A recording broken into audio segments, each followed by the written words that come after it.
Hello, we are on episode 4, guys. Hey, what's up? Episode 4. I am Tiffany. I'm literally a professional now. This is Ariel. We like professionals. So, and because of that, we're not even gonna play with y'all. We're gonna just get right into Let's go. the topic. I don't even need to fill it out. Let's go. I'm ready. So the topic for this episode is evolve your environment. So if you've been listening and you've been following us from episode 1, we've pretty much benchmarked this year as a very transitional year for us, and just growth and spirituality and just making a commitment to being the best version of ourselves. And a big step in doing that was there was a need to evolve our environment. Would you agree? Absolutely. One of the biggest things that I had to do this year is just accept and grasp the change, because change is hard. It's not easy, especially if it's going against everything that you've been doing. Girl, child, listen, I was like, nope, rejection, and life was like, we doing it anyway, Right. so you might as well just get ready, boo. So evolve your environment to me means making the necessary changes to sustain your growth, because sometimes we start working on ourselves and, we're working out, we're eating better, we're in good relationships, we have amazing friends, and we want to keep everything looking the same. So when we start doing certain things good, it gets counterproductive if it's not in the best environment to grow and nourish those changes. I think growing and nourishing change is accepting change. And a lot of times we just don't want to accept the change, period. Because like you described before, you're in a good relationship. Your relationships with your family is good. Your relationship with your friends are good. I want to stay in this place. This space right here is safe. It's comfortable.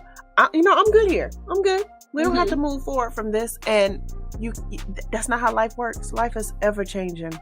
And whether it's you changing your job, whether it's, you're getting older, so the things that were acceptable to you before aren't acceptable now. Maybe you used to like fighting in the club. I don't know. Maybe you thought that busting your boyfriend's windows was hot when you were in your early 20s. When I turned 38, please don't come to me talking about can you help me follow him? No. I'm probably not going to do it. I'm asleep, boo. I go to sleep at 9:30. You trying to do something at 11. I am unable. But you could come over for tea tomorrow and we can talk about it. We definitely can talk about it, but you're going to have to be here before 7 because I don't have it. And that just, I'm not making a list of things I want to evolve into. They just happen to happen with life happening. And it is what it is. And some people gonna make it and some people not. And for me, I think people sometimes in accepting change, they kind of credit change in certain areas and then want to stay comfortable in others, like you were saying. And you have to give the consideration that everything kind of needs to be evaluated of how it fits in that growth. So for the example you just gave, if you talk to someone regularly who's very rowdy, who is your co-sponsor for the turn up, like, I got a ratchet crew, baby. You know what I'm saying? Like, what? When I know I need to get something done. If you know that may not be able to be your first contact on your phone or friend. You know what I'm saying? Well, put you in a special category. And that doesn't mean it all has to be abrupt and let me just never talk to you again. But I think it starts getting uncomfortable to keep things the same if it challenges the growth you've been making. And it either puts you in a situation where you're almost compromising your growth, where you putting it like you're giving a loophole to fall back, like, I mean, that's my girl though, because we've been cool. Like, we talked about that on another episode. But that's not, she been around, so I don't want to just not talk to her. Absolutely. We definitely give people leeway because of time or titles. Sometimes a time or title will allow a person to get away with way more than somebody without time or without a title couldn't get away with. But if you wouldn't let that person get away with it, you definitely shouldn't let the other person get away with it. I feel like we try to justify so that we don't have to step out of our comfort zone. Right. And I think your environment can come. That's external to you. If you're working on you, then you have to be honest with the person, the place, and the things in your life that build the composition of your life that may have to either adjust, be removed, girl, or alter. Listen, I was just at a point in my life where I was like, I don't want to do this no more. And it wasn't conducive to anything that I had going on in life. Like the path that I was going on and where I was being taken. Like something, it was a sale. Everything must go. Like I'm cleaning out the closet. I'm in the garage. Like, girl. I got the boxes from the attic. Yes! Take it off. I'm but dusting off stuff and looking inside. Oh no, you can't go neither. Right. Like I'm checking out everything because it's counterproductive and it's unhealthy because you are at that point. You are making a judgment call, and usually it's through emotion. And whenever you make a judgment call off of emotion, it ain't gonna go well. Listen, because I'm definitely an emotional judgment call maker. Yeah. And I had to realize, like, you cannot make I was emotion driven, and then when things didn't go the way I wanted them to, I'm like, what? Y'all can't see the faces I'm making, but everything she said applies to me, and she knows that, so I'm just making all these girls. Hey, y'all don't even know this many times I done said to Tiffany, so are we doing this off a feeling, or where are we at with this? And she's definitely in denial about the fact that this is a feeling based. A feeling thing. And she's like, no! It should. I thought it out. And wait, and then she does. Yes, and then she will fight tooth and nail not to use these words when she's talking to me. I feel, because as soon as she say I feel, she know I'm about to go in. I'm like, oh, you feel, huh? Because that makes she gets me right in the corner. I always think I got some leverage, and I'm like, no, really, I thought this through. I said, no, hear me out. This is what I'm saying. And then she's like, right, I get that here, and let's break it down again. Listen, y'all, I have gone through a lot, and when I see stuff that is so familiar, I'm like, shut up. You could try that on somebody else. Yeah, hush your voice. Like, I can't with you because I know this is a lie. Survey says do something else. So for me, when we spoke on how we got to the point of even doing this podcast, I mentioned Ariel sending me a sermon, and it's being right on point to where I was, and she didn't know where I was. And that space that I was in, I was out of a relationship. I was a mom of two.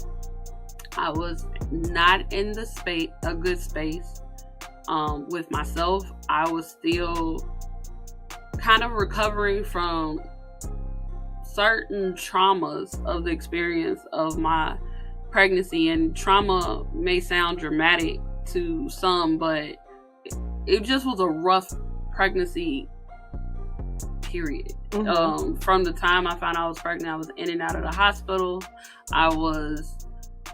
I had my son early at 26 weeks. I was fearful of a C-section. Definitely had one. Spent 2 months without him, which was so weird to have a kid and not have my kid, and battling just this unfamiliar space of almost like life was living itself and I was just showing up every day, but I didn't know what was going on, where I was, why this is happening, why does it look this way. I was trying to maintain. I was just in a space of feeling so depleted, feeling so low, feeling so worthless, just kind of that was it. Like, I was showing up because I woke up, but I wasn't a part of nothing happening. I was just here. Right. And a big part of it was me beating myself up for feeling so low and almost feeling like I allowed myself to be in this space, to be so low, and just mad at myself and mad at the situation. So I was soaking. I was out of it. I was a whole different kind of depressed. I wasn't at first. It didn't kind of, I was like functionally depressed, and then it trying to keep appearances and trying to keep what I felt normal was to everybody in my life.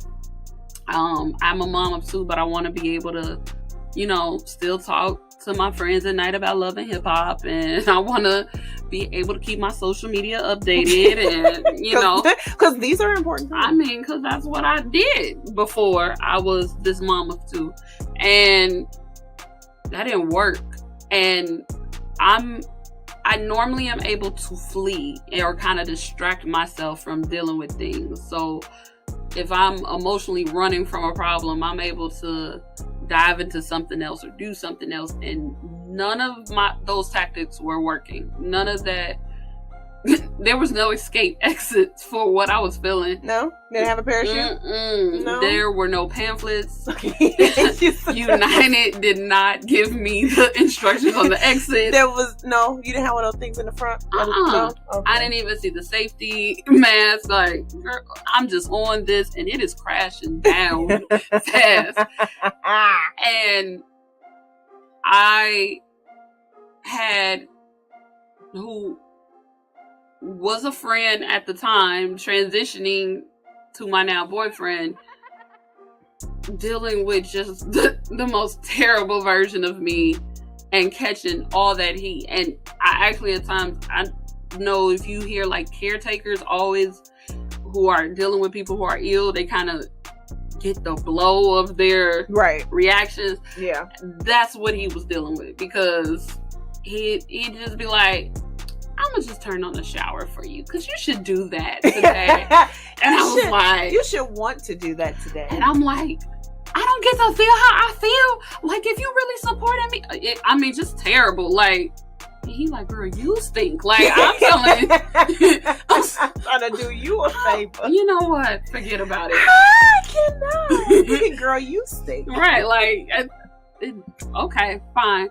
And just the worst version of me. And so it led to anxiety attacks and panic attacks, and that was new because I never had that. I'm like, let me tell you about anxiety and panic. Listen, I'm like, I'm like, this is what people were talking about. My sister-in-law would talk about anxiety attacks, and I called her like, this what you were talking, girl, this is terrible. Oh my God. Because you think you're out of control when you're sad and you can't stop that when that's there. Like, it is happening. You gotta deal with that. So it took me to recognize, kind of by the time I linked with Ariel and I got this sermon. What that sermon did for me was made me aware of myself, and that what I was doing was, I was so ashamed that I wasn't trying to stand in my truth. Right. And that the only way I was going to get out of where I was to be aware of where I was.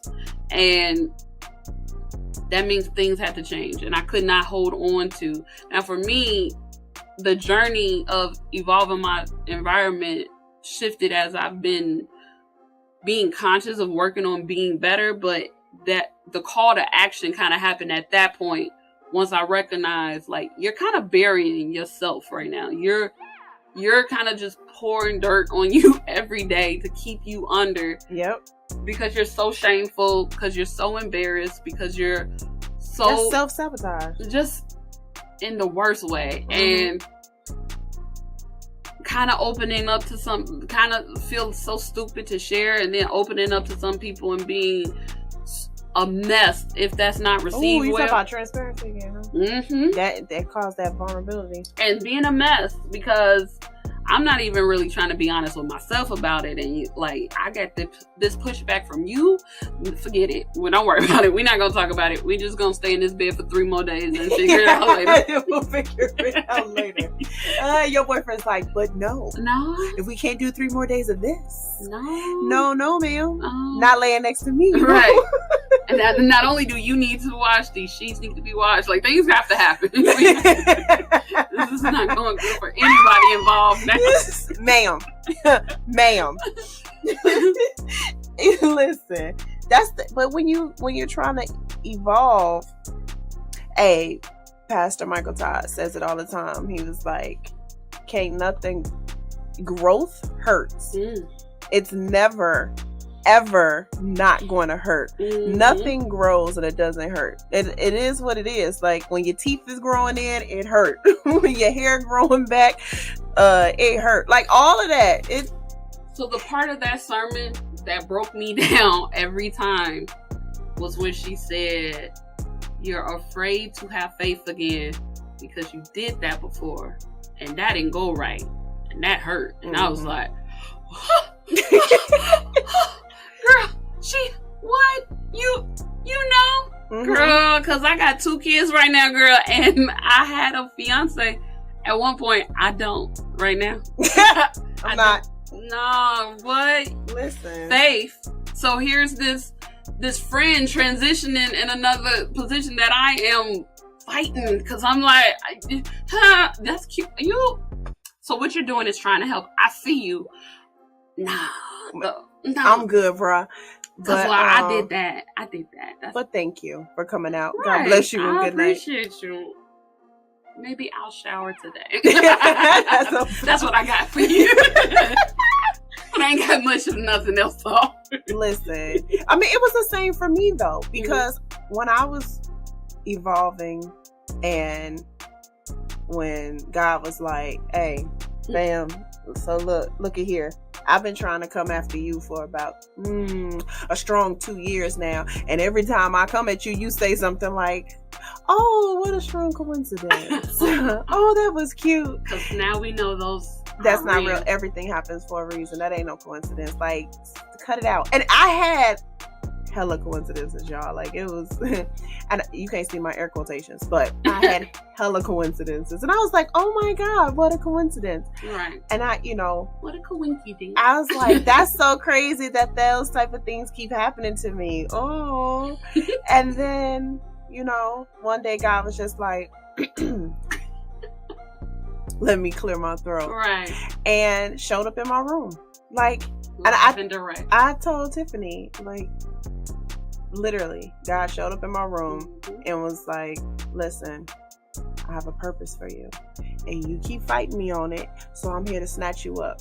And I was in my room crying. I was on my knees bawling, y'all. And at that point, my life was never the same. It shifted at that moment. And when it shifted, people who I had in my life couldn't be there anymore. Y'all, I stopped cursing, and you don't even know the level. I got such creative language. Like, you don't even understand. So like, I am not preventing myself from cursing right now because we're on this podcast. I just don't curse no more. And it's gonna be funny when people hear this and they're gonna be like, who don't curse? Who don't? Who she do? And I'm like, no, she doesn't. Give me a date. December 14th. It would be exact. Like, since December 14th, I have not cursed. And it's crazy, y'all, but it's just what happened. And that was another thing that happened when I was evolving. I couldn't understand that shift. And then I realized that there were people that were in my life that I couldn't deal with. And then I started going to work and feeling weird at work. And then I was just like, ooh, I don't got it for this no more. Like, my personality doesn't fit this. I've tried to have more of an aggressive attitude, and I no longer had it. And it wasn't like I was trying to prevent myself from having it. It just didn't exist in me anymore. And that also meant that I couldn't have certain people around me anymore, because the conversations that they wanted to have, I couldn't have. The activities they wanted to do, I couldn't do. Now, mind you, I'm still lit and I still have fun, but it was just a shift in my whole entire life. There were relationships I couldn't be in anymore because the person that I was, it wasn't conducive to where I was going. Right. I was in such a bad space in relationships that I was in, that I didn't like me. And I started to have panic attacks too. I was having panic attacks when I heard people's ringtones. I heard an ex's ringtone one day on somebody else's phone. Had a whole panic attack. I almost peed on myself, girl. I was like, ooh, that spirit is not okay. I can't do it. And I had to get to a point where I just had to eliminate everything that was going to get where I was supposed to be. And I just had to embrace evolving into the person that I am now, because this is where I was supposed to be probably 2 years before now, because even trying to get me, but I wasn't open to it. And that included friends. That included people who I had for years. And sometimes, like I told y'all, that time and that title makes people feel entitled. I should be here. How are you allowing? Yeah, how are you allowing people you've only known for 2 or 3 years to step into a spot that I had for 12, 15 years? That's the thing, y'all. And I was like, because we've been doing stupid for 12, 15 years. That's why. And now that I'm not doing stupid, I can't be here with you, because guess what? You're not where I'm at. But if you get here, I'm ready. So that's why I feel like it's the topic is evolve your environment, because if you're when you get serious about you, everything has to look different. You can't get serious about you and then like be in these trash environments. That's what you call them, trash characters. Yeah, it's funny every time, y'all. Every time, because she knows exactly the trash character that was discussed. But if you get serious about you, you have to evaluate other things that don't fit the order in the direction that you're headed. Now here's the thing, everything's gonna be difficult. Like, life isn't easy. That doesn't mean if anything causes you any type of conflict, just move it. You know, like, I don't like this. This challenged me. It's out. It's hardcore evaluation of purpose. Like, what purpose does this serve? Absolutely. With me, for me, what can this do? You know, how does it affect my now, my future? You have to take those type of evaluations. And I couldn't be in a slump anymore after I saw that sermon. Like, it literally didn't work. Like, I tried to stay in the bed a full day after watching this for 3 days, and it just didn't work. Like, I was just, child, let me go find something to cook, because I just have to now, because I just got to start thinking a little different, because now she unleashed my veil and I can't crawl back into the same hole. Because, and I called my best friend and I told her about it, and I remember I was like, because she's heard this before too, you know, before I said it, and I was like, I know my problem. I know what's wrong with me. I'm hiding. I can't hide anymore. I gotta stop hiding. That's the only way that I'm gonna feel better. Stop hiding. And from that point forward, I had to deal with my passions. I had to deal with my friendships. I had to deal with my relationships. I had to deal with everything. Even today, literally, the way that I can communicate with one of my child's fathers right now, if you saw where it was, I'm proud of you. Listen, it didn't happen. And that's because it doesn't work, which means I didn't necessarily have to just eliminate him or the communication, but the environment had to evolve because Absolutely. I was evolving, and that didn't work. So Absolutely. setting boundaries and not creating space that, hey, I'm gonna do my part and take care of me, but these are things I need for you to come over here, because this is going to be my environment. It has to work and be conducive. So I think a lot of times people forget that there are a lot of people who thrive on functioning in dysfunction, and you allow yourself to be swallowed up into their dysfunction, and you don't have to. You can allow a person to thrive in their own dysfunction and not join. That's a choice. Like, we sometimes we just get sucked into it. It's something where you just allow that environment to pull you in. And I was the type of person that, you like that fire, baby. Let's go. Flame. I'm ready. Let's go. And then I decided, I was like, I don't want to function in dysfunction.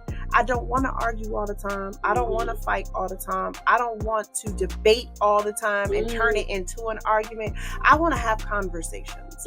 Can we converse? Because I do not want to keep going back and forth. And I decided also that another person's opinion is just as valuable as mine. And I, before, was at a point where if it did not match what it was that I was saying, then I didn't want to hear it. But that's when I also realized that I had control issues, that I wanted to control what it looked like, what it sounded like, how it was. And when you're changing your environment, if you're dealing with people who also function that way, you're gonna have a problem. And sometimes either you can go through with the person, or you just have to be through with the person. I can go through it with you, and it depends on what it is they're trying to get through. I was a gem. What? I can go through it with the person, or be through with them. That's it. Yeah, that's it. I had to decide. And some people, I decided I was going to go through it with them. And then some people, I said, I can't. Well, here's the thing. I feel like I've left the invitation open for everyone that was there. I just can't bend to go backwards from where I am now to where I was. And I was one of those people that always tried to make amendments and considerations for everyone else, and always felt like I needed, which is why I was trying to keep up appearances and the fact like I didn't want my friends to feel like I was different. But I was different. I'm a mother too. I have other things on my plate that I didn't have. I'm different. I am different. So this year I had to, by diving deep in me, I had to risk what it looked like to other people, and that was the biggest step I had to take to evolve my environment, because I had to be okay if they couldn't come anymore. I know, I was closing doors in this bad boy. I was closing doors and I was putting locks on them. I had a couple of doors that I put some glue on. A couple doors that I just moved the whole house. Some places I just moved the whole house. I didn't even the door. No, I'm taking everything. Because I know me, right? And if I leave that door open for you, and I would say the space I'm at now, maybe I could work with that, but where I was when I was still growing and developing, I didn't have the strength in me to let you come back to this door. Now I can let you come back now, but I didn't used to be. I got to lock this behind me. Hey, grab your purse. Everybody got to leave when I leave. And even besides your interactions with other people, I don't think you guys would be hearing this podcast if I wasn't prepared to evolve my environment. Oh, I definitely would. Y'all ain't gonna know my business. I'm not gonna talk about none of this with y'all. But I think it was moving in purpose, and moving in purpose meant other things that would have been filling this space had to be moved around to create room for this space, like for the things that were going to fit my purpose. I at the beginning of this year was working a job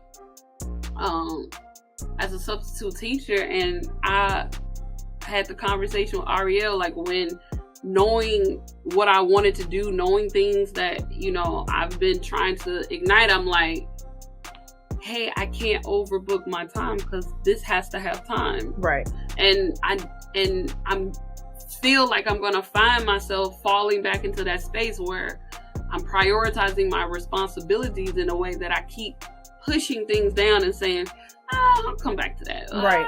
This will come back. And I don't come back. No. And then I'm tired and I'm depleted because I needed this. I needed to grow my passions. I needed to invest in myself. I needed to prioritize me. Hey. So I think making that evaluation, what would be your takeaway about that you would want the listeners to take away for considering how to evolve their environment? I got a couple things. Don't be afraid to say no.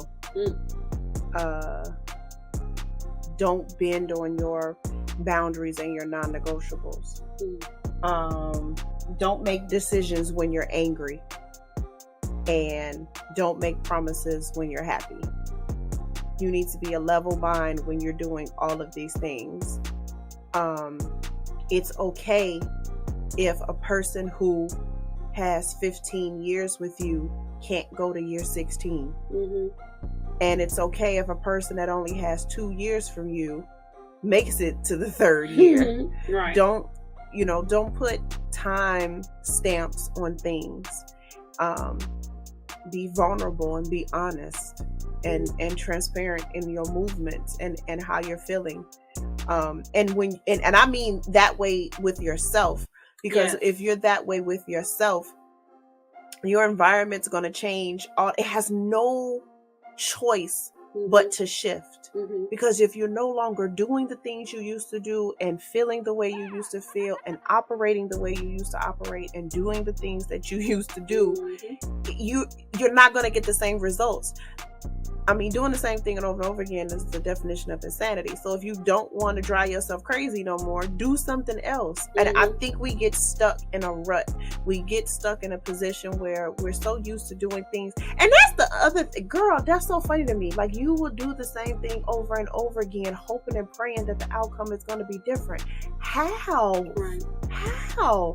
Like, you literally know what normally happens when you do this. And you're going to say, this time is going to be different. Or you could just do something different. Right. That is definitely a choice. And a lot of people don't want to make that decision because it's scary.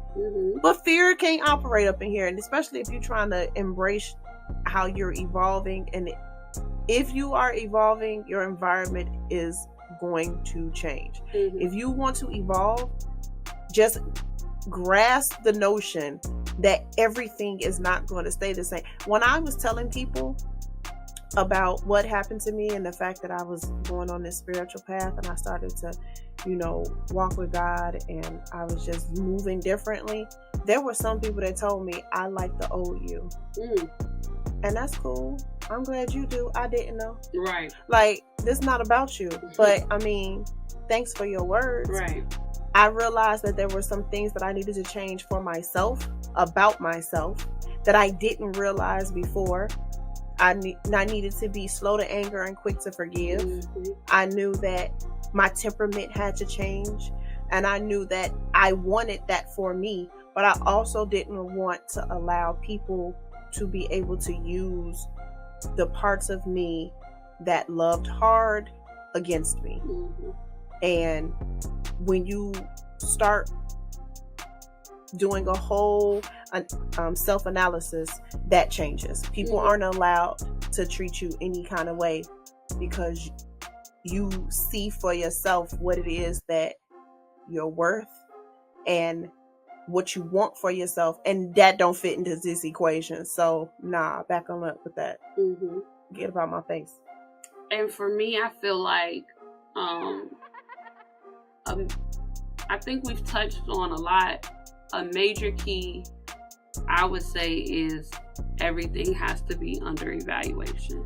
It all has to be. You can't hold on to certain things in pocket, because those things may serve as anchors when you least expect it and bring you down. And for me, I had to assess the purpose of certain things I wanted to hold on to.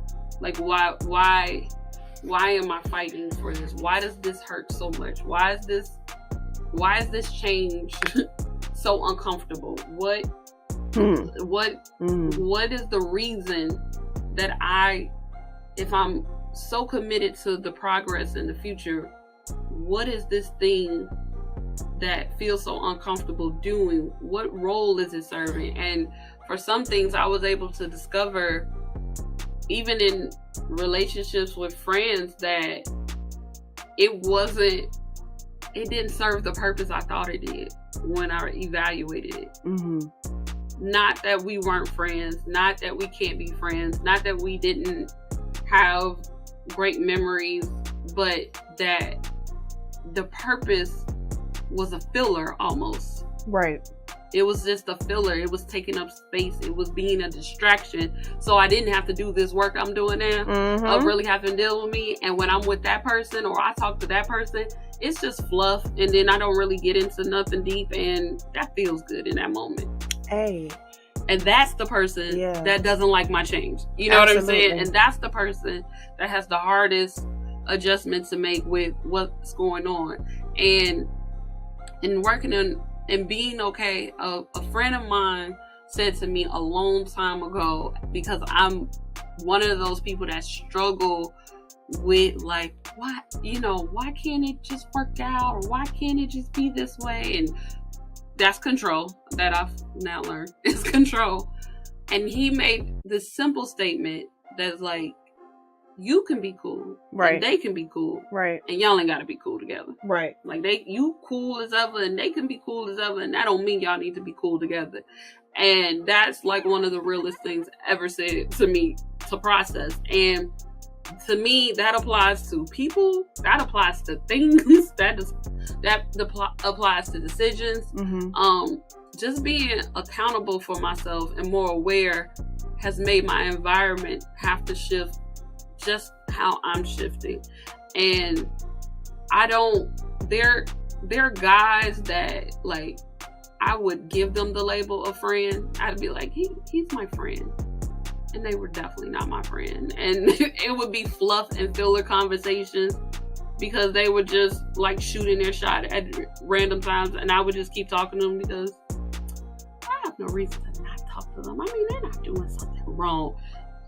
You're really serving no purpose, though. And then they were serving a purpose. You just didn't want to admit the purpose that they were serving. It was definitely a purpose. It was to fill blank, empty space. Oh, well, yeah, right. Yeah. You just like, oh, I ain't doing nothing. Let's see what Steve doing. Steve ain't never doing nothing. He always at home. Or maybe I need a compliment. I know if I call Steve, he definitely gonna be like, hey, pretty girl. And I got something to do now, so I just don't have time for none of it. Like, those were like unconscious things that were just, to me, I wasn't thinking that, so those were like unconscious things that I was keeping around as a safety for time that now is intentional because I'm really trying to figure some other stuff out in my life. So that would be my thing. That's my takeaway. Consider it all. Be honest with yourself and trust the process. If you don't figure it out all at once, nobody's saying you're gonna go just make a list and start crossing out things. But by staying true and honest with yourself, if you feel like you're struggling to be your best self and everything around you feels miserable and full of conflict, do the work. Take the time. Look at your environment and make the changes and trust the process. Definitely trust the process. And like Sarah Jake says, sometimes it's positioning, not punishment. And a lot of times we look at it as punishment, and it's not punishment. Maybe you being positioned for something greater than what you can accomplish with this type of attitude and those type of people around you. Mm-hmm. Just be okay with it. Be okay. Change is okay.